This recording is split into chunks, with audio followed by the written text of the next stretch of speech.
महाराजा दशरथ ने धीरे से महारानी कैकेयी के शरीर पर हाथ रख करके पूछा कि ये तू रानी ऋषान परसत पानीपत ही निवारई कही है तू रानी ऋषान क्यों रिसाई? गुस्से में क्यों हो?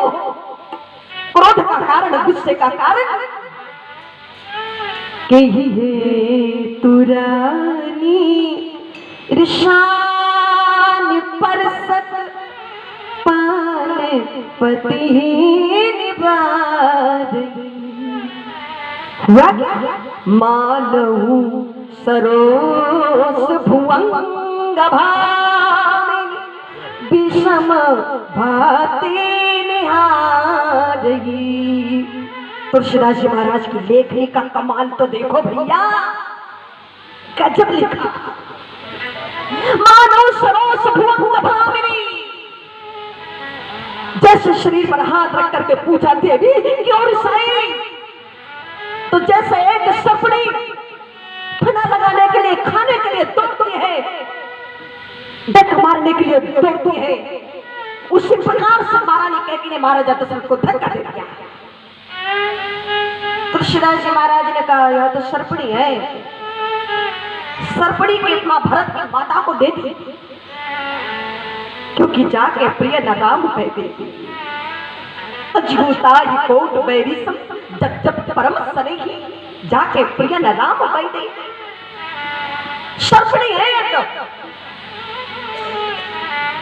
मानव सरोस भुवंग भामिनी विषम भाति निहारई। महाराजा दशरथ में काम दिखाई पड़ रहा है, इतनी आसक्ति कैकेयी के प्रति महाराजा दशरथ की थी। महाराजा दशरथ इतना विचित्र बोल रहे, इतना विचित्र बोल रहे हैं कि रामायण को पढ़ने वाले लोग जानते होंगे। बार बार कह रहा सुमुख सुलोचन पित बचन कारण मोह गजगावनी निज को। महाराजा दशरथ बोल रहे है सुमुखी, है सुलोचनी, पितबैनी, गजगावनी। और महाराजा दशरथ किस अवस्था में बोल रहे हैं? वृद्धावस्था में बोल रहे हैं, बाल सफेद हो गए, वृद्धावस्था आ गई और पत्नी को कह रहा है सुमुखी, है सुलोचनी। बिल्कुल गंभीरता से सुनना। जिसके घर में पुत्र वधुआ हो, वैसे शास्त्र कहता है कि एक पुत्र वधु भी घर में आ जाए तो माता पिता को वानप्रस्थ हो जाना चाहिए। और जिसके घर में चार चार पुत्र वधुआ, और वो व्यक्ति अपनी पत्नी को कहे वृद्धावस्था में कमर झुक गई, झुर्रियां पड़ गई, बाल सफेद हो गए, वृद्धावस्था आ गई, और फिर वो पति अपनी पत्नी को कहे कि हे सुमुखी, हे सुलोचनी, हे गजगामिनी, कैसा लगेगा? अच्छा लगेगा? बड़ा अभद्र लगेगा, सारा मकान शर्मिंदा हो जाएगा। क्यों? ये बोलने की एक अवस्था होती है, युवान अवस्था में आप अपनी पत्नी को बोलो, बात समझ में आती है, लेकिन वृद्ध अवस्था में कोई ऐसा बोले। लेकिन महाराज के मानस पर जो आसक्ति, जो वासना की जो सवार है वासना, वो आसक्ति महाराजा दशरथ को ऐसा बुलवाने के लिए मजबूर कर रही है। और आगे तो और बहुत बोल गए, कहो कहीं रंग कहीं करो नरेश, तुम कहो तो रंग को राजा बना दो, राजा को देश निकाला दे दो। अयोध्या में कौन तो सिर वाला है तो तेरे सामने उंगली उठाई, रंग को राजा बना। मुझे लगता है तुलसीदास जी महाराज को भवन के किसी कोने में बैठे लिख रहे होंगे तो हंस रहे होंगे, ऐसी आ गई होंगी बाबा को कि अभी जो घोषणा की है कि रामायण नहीं काल युवराज वो भी पूरा कर पाएंगे कि नहीं कर पाएंगे पता नहीं, और फिर से घोषणा कर रहे कहो कि रंगीकरण राजा को देश निकाला दे दो, रंगों को राजा बना दो। बहुत बोले हैं महाराज।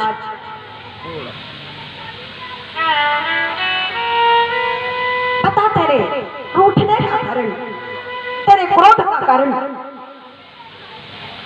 फिर महाराज दशरथ को ऐसा लगा कि ऐसे समय में महारानियों को रूठ जाने की आदत होती है, इसलिए महाराजा दशरथ ने कहा, देवी कल हमारा राम राजा बनने वाला है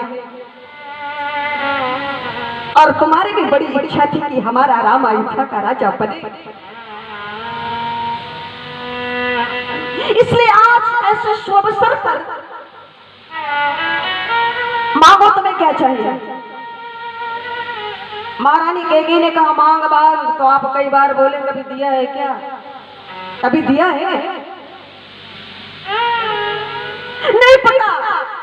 जो वरदान आपके पास मेरे खाते हैं बाकी वो भी मिलेंगे कि नहीं मिलेंगे, और ऊपर से घोषणा करते हैं मांगने की। महाराजा दशरथ ने कहा कि 2 के बदले 4 मांग लो, लेकिन श्रृंगार सजो, श्रृंगार सजो, कल हमारा राम अयोध्या का राजा बनने वाला है।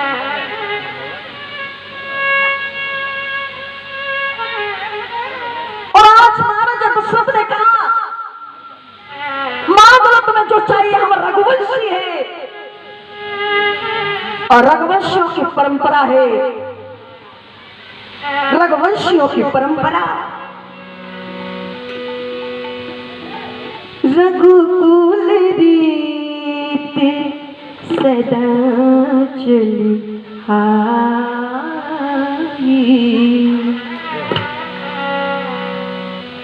रघुकुल रीत सदा चली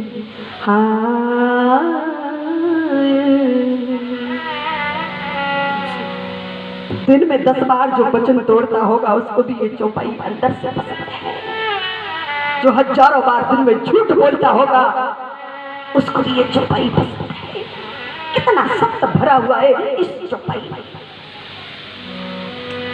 रघुकुल रीत सदा चली आई, क्यों प्राण जाय बर बचन न। कितने कुर्बान हो गए रघुवंश, कुर्बानियां सत्य के लिए, देश धर्म के लिए, संस्कृति के लिए, संस्कारों के लिए, वचन के लिए लोग कुर्बान हो गए, बलिदान हो गए। और रघुवंश की माताओं को सिखाया जाता था, ये बताया जाता था, जब जब रघुवंश में किसी संतान का जन्म होता था, बालक का जन्म होता था, और जब उनको पालने में झुलाया जाता था, तो यही चौपाई सुनाई जाती थी, यही लोरी सुनाई जाती थी। रघुकुल रीत सदा चली आई। हम तो मानो रामायण की कथा कहें क्योंकि जीवन बन गया। 6 वर्ष की आयु से जीवन समर्पित हो गया। हमारा प्राण है, हमारा जीवन है, हमारी खुशी है, हम कथा कहें। लेकिन भगवान शंकर ये कथा कहती थी, क्यों? उसे संसारियों से प्रमाण पत्र लेना था क्या? या संसारियों से उसकी लेन देन थी? क्यों? जहां इतना सत्य भरा हो, जिसके चरित्र में, जिसके किरदार में, जिसका ऐसा आदर्श हो, उसकी गाथाएं गाई जाती है। रघुकुल रीत सदा चली आई। इस देश में एक शिवा पैदा ना हुआ होता, महाराणा प्रताप पैदा ना हुआ होता, तो आज भाल में तिलक ना होता, कंठ में जनेऊ ना होता, ये कथाएं, ये पंडाल ना लगते, ग्रंथ ना बचते। और शिवा को 2 बल मिला, 2 का बल, एक मां का बल, एक गुरु का बल। मां जब पालने में झुलाती थी, ये सिखाती थी। देशभक्ति क्या है, राष्ट्रभक्ति भक्ति क्या? समर्थ गुरु रामदास जिसके पीछे पीछे शिवाजी दौड़ पड़े, समर्थ गुरु रामदास ने कहा, ए शिवा, ये क्या? कहा, महाराज जो गुरु करेगा वही चेला करेगा। मैं भी आपकी तरह भगवा वस्त्र पहनूंगा, आपकी तरह भिक्षा मांगूंगा। स्वामी समर्थ रामदास ने कहा, ए शिवा, याद रखना, तेरा जन्म भगवा पहनने के लिए नहीं, बल्कि संपूर्ण विश्व में भगवा फहराने के लिए हुआ है, भगवा फहराने के लिए हुआ है।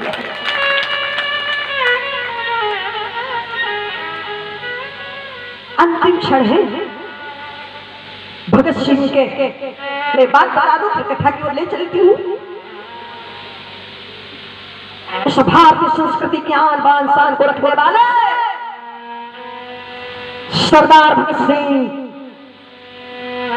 कुछ दिन बाद तो फांसी होने वाले हैं, सूली पर चढ़ने वाला है वो। जब माता विद्यावती भगत सिंह से मिलने के लिए गई ना, माता विद्यावती ने कहा, भगत, इसी तरह से तू देश धर्म के लिए लड़ता रहेगा, समाज के लिए लड़ता रहेगा, भारत माता के लिए लड़ता रहेगा, तू शादी नहीं करेगा क्या? तू विवाह नहीं करेगा क्या? तू मेरे लिए घर में एक दुल्हन नहीं लाएगा क्या? ऐसे लड़ता रहेगा। भगत ने कहा, मां चिंता मत कर, मैं विवाह करूंगा और मैं दुल्हन भी लाऊंगा, और ऐसी दुल्हन लाऊंगा जो केवल तुझे ही नहीं बल्कि संपूर्ण भूमंडल पर जो सबको सुख देने वाली होगी। ऐसी दुल्हन लाऊंगा और उस दुल्हन का नाम होगा आजादी। आजादी रूपी दुल्हन लाऊंगा, चिंता मत कर। और यदि सच्चे अर्थ में तू मेरी माँ है, तू भगत की माँ है, तो मेरे लिए काम कर देना माँ। क्या? जब घर में बेटे का जन्म, बेटे का विवाह होता है तो माताएं क्या करती है? बोले विवाह गीत गाती है। तू भी मेरे लिए कल्पना करना, सोचना, अच्छे लोग बैठे हैं, उस माँ के दिल पर क्या बीती होगी, उस माँ के हृदय पर क्या गुजरी होगी, वो दृश्य क्या रहा होगा। जिसका बेटा कुछ समय बाद फांसी के फंदे पर झूलने वाला है, वो कहता है कि गीत गाओ।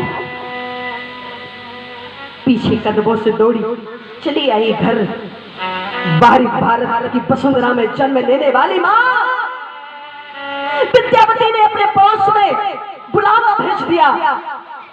जाओ, भगत की माँ ने बुलाया है, भगत की माँ ने याद किया है। सारे मोहल्ले पड़ोस की माताएं आई। क्यों? शायद इसके बेटे को फांसी होने वाली है ना, इसलिए दुखी हो रही होगी, दुख बांटने के लिए हम लोगों को बुलाया है। ध्यान से सुनना, दुख बांटने के लिए बुला रही। और जब मोहल्ला पड़ोस की माताओं ने आकर के देखा तो वहां नजारा कुछ और ही था, दृश्य कुछ और ही था। क्या? माता विद्यावती अपने हाथ में ढोलक लेकर के ढोलक बजा रही है और गीत गा रही है। पड़ोस की माताओं ने क्या पागल हो गई क्या? बाबरी हो गई? अरे बाबरी, तेरा बेटा फांसी के फंदे पर झूलने वाला है, उसे फांसी होने वाली है। तेरे घर में ऐसी दुख भरी घटना घटने वाली है, तेरा बेटा मरने वाला है, मर जाएगा वो। तू यहाँ बैठ करके ढोलक बजा रही है, गीत गा रही है। विद्यावती ने कहा, नहीं, मेरे घर में कोई दुख बड़ी घटना घटने वाली नहीं है। फांसी के फंदे पर नहीं झूलेगा मेरा भगत, उसको फांसी नहीं होगी, फांसी पर नहीं लटकेगा मेरा भगत। तब माता विद्यावती ने कहा, कि देश में बर्बादी है, लानी माँ की आजादी है। आओ बहनों गीत गाओ, मेरे भगत की शादी। फांसी के फंदे पर नहीं झूलेगा। जितने भी दुख थे दुनिया में, उनसे बेड़ा पार मेरा, उनसे बेड़ा पार मेरा। दुनिया वाले मत कहना, पुत्र हुआ गिरफ्तार मेरा, पुत्र हुआ गिरफ्तार मेरा। कि डंडा बेड़ी लगा लई, हाथ में सजा लई, राखी भी बंधवा लई, अब मिटने की बुनियादी है। देश में बर्बादी है, रानी माँ की आजादी है। आओ बहनों गीत गाओ, मेरे भगत की शादी है।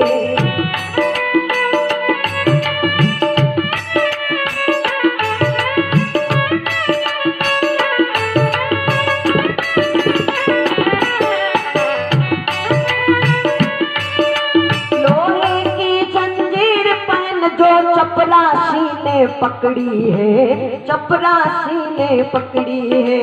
दुनिया वालों मत कहना, हाथों बीच हथकड़ी है, हाथों बीच हथकड़ी है।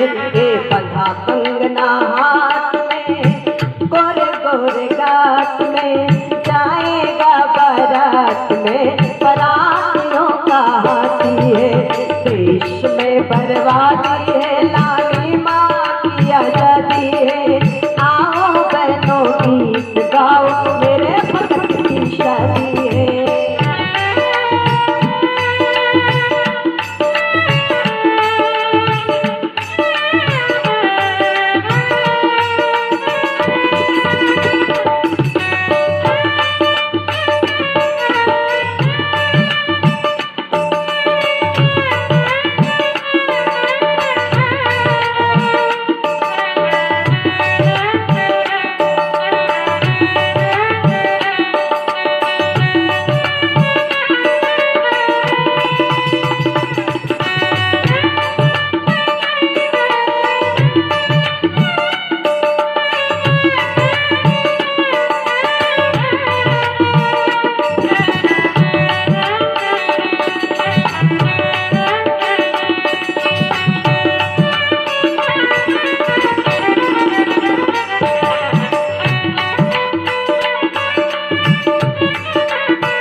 मेरे भगत के साथ में जब मेरा भगत दूल्हा बनेगा ना, आजादी की दुनिया को लेने के लिए जब जाएगा, और उसके साथ में जो बाराती जाएंगे वो साधारण बाराती नहीं होंगे, वो बाराती नहीं होंगे जो बेटियों की शादी में जाकर के पी करके नाटक करते हैं और बेटियों वालों को परेशान करते हैं। तक कभी मत करना मेरे भैया।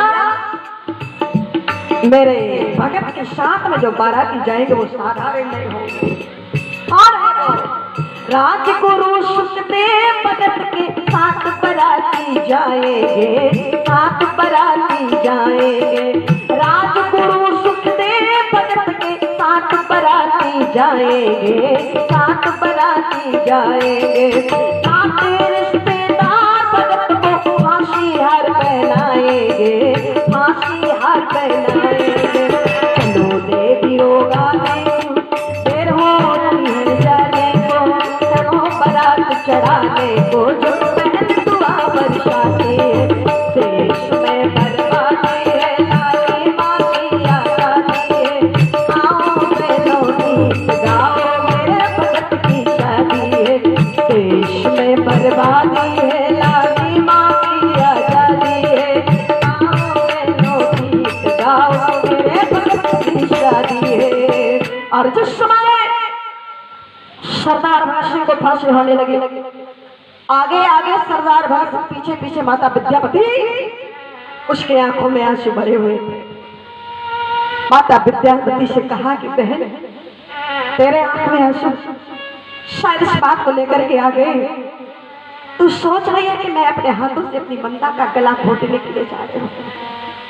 तू सोच रही है मैं अपने आंखों के सामने अपने बेटे को फांसी के फंदे पर चढ़ता हुआ देखूंगी, इसलिए तेरे आंख में आंसू है, लेकिन ये तेरे लिए शोभा की नहीं लज्जा की बात है।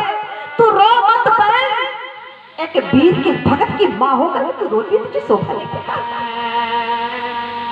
माता विद्यापति ने कहा मैं इसलिए नहीं रोई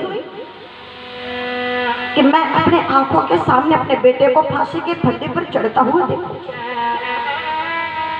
मैं इसलिए भी नहीं रोई कि मेरे आंखों के सामने मेरे बेटे को फांसी की सजा हो जाएगी। तब रोने का कारण क्या है?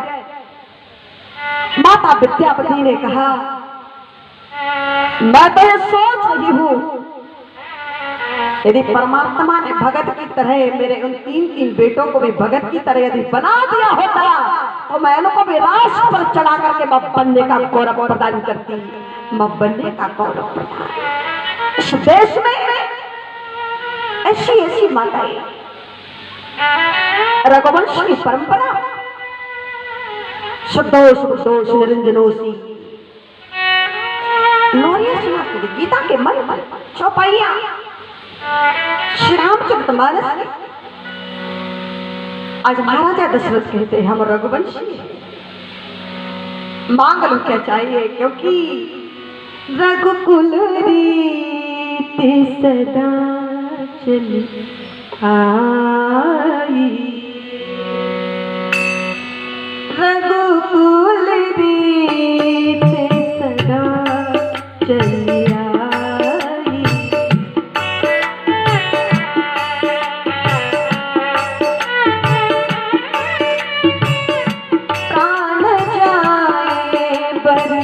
बचन न जाई,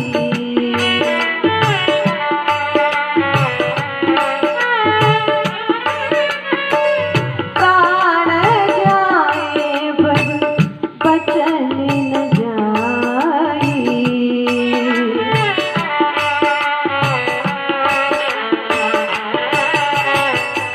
आज महाराजा दशरथ कहते हैं मांगो तुम्हें क्या चाहिए। यदि आज मैंने तुम्हारी मांग को पूरा नहीं किया तो मुझे राम कसम। महारानी कैकेयी के हाथ में काबू आ गया और महारानी कैकेयी ने अब श्रृंगार सजना शुरू किया और महाराजा दशरथ के सामने वरदान मांगने के लिए तैयार हो गई। क्या? सुनहु प्राण प्रिय भावत जी का, दे हुए कवर बरतई टीका। बिल्कुल ध्यान से सुनना, बड़ी प्यारी चौपाइयां है रामचरितमानस की। राम कथा से प्रेम करने वाले, रामायण से प्रेम करने वाले लोग इन बातों को समझ पाएंगे। सुनो प्राण प्रिय भावत जी का। महारानी कैकेयी आज महाराजा दशरथ के सामने हाथ जोड़ करके खड़ी है और कहती है महाराज, जिस समय सम्रासुर से युद्ध करते समय आपके रथ का चाक निकल गया, मैंने अपना दाहिना हाथ लगा करके आपके रथ को सुरक्षित किया, रथ का संचालन किया, आपके प्राणों को बचाया। और जब मैंने रथ का संचालन किया, आपके प्राणों को बचाया, अब आपने प्रसन्न होकर के कहा था कि देवी तुम्हारा ये कार्य मेरे जी को भा गया है, इसके बदले में मांगो तुम्हें क्या चाहिए। तब मैंने कहा था कि अभी तो कुछ नहीं चाहिए, पर समय आने पर मांगो। मैं यही कहना चाहती हूँ महाराज कि मेरा जो कार्य आपके जी को भाया था, सुनो प्राण प्रिय भावत जी का,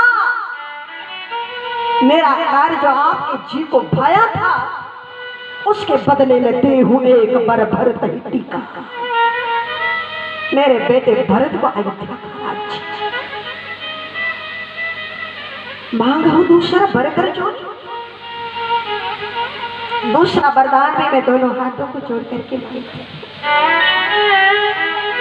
मेरे ऊपर दया करना महाराज। दूसरा वरदान तापस में विशेष विलास 14 वर्ष राम। महाराज दशरथ ने जैसे सुना 14 वर्ष का वनवास, राजा थे ना, तत्काल राजनीति का प्रयोग किया। राजाओं की 4 नीतियां होती, साम दाम भेद और दंड। साम नीति उसे कहते हैं समझा बुझा करके अपना काम निकाल लेना, बना लेना, साम नीति। दाम नीति पैसों के बल पर उसमें जुड़ जाना या उसको अपने में मिला लेना। चौथा, 2 में झगड़ा लगा करके आराम दूर से तमाशा देखो। तीसरा, चौथा दंड।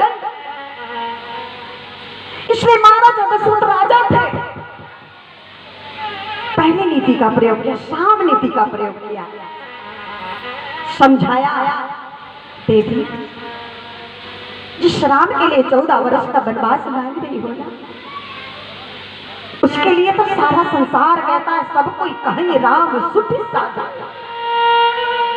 सारा संसार कहता है कि राम साधु है, राम साधु है। महारानी कैकेयी ने कहा, यदि सारा संसार कहता है कि राम साधु है, और यदि राम साधु है तो साधुओं को राज्य भोगने की क्या जरूरत है? हाँ? यदि साधु है तो जंगल में जाकर के भजन करे, तो मैं गलत क्या कह रही हूँ? साधु है तो जाए जंगल में भजन करे। मतलब ये